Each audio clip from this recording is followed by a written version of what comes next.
حضور صلی اللہ علیہ وآلہ وسلم نے حضرت عمر فاروق رضی اللہ تعالیٰ عنہ کے متعلق ارشاد فرمایا: عمر، شیطان تمہارے سائے سے بھی دور بھاگتا ہے۔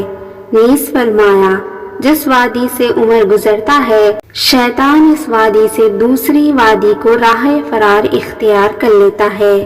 کہا جاتا ہے کہ شیطان عمر رضی اللہ تعالیٰ عنہ کو دیکھ کر بدحواس ہو جاتا ہے۔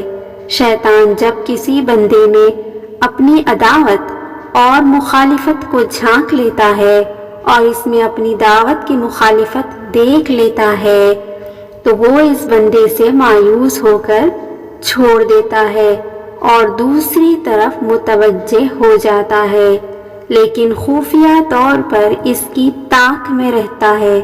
لہٰذا انسان کو سچائی کا دامن مضبوطی سے تھامتے ہوئے شیطان کے حملوں سے ہوشیار رہنا چاہیے اور پھونک پھونک کر قدم رکھنا چاہیے، اس لیے کہ شیطان کے سوراخ نہایت باریک ہیں اور اس کی عداوت بہت قدیم ہے۔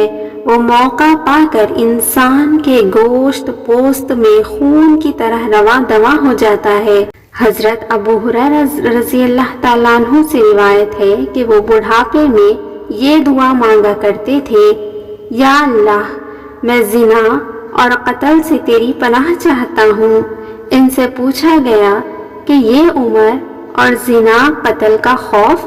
فرمایا: خوف کیوں نہ ہو، شیطان تو زندہ ہے۔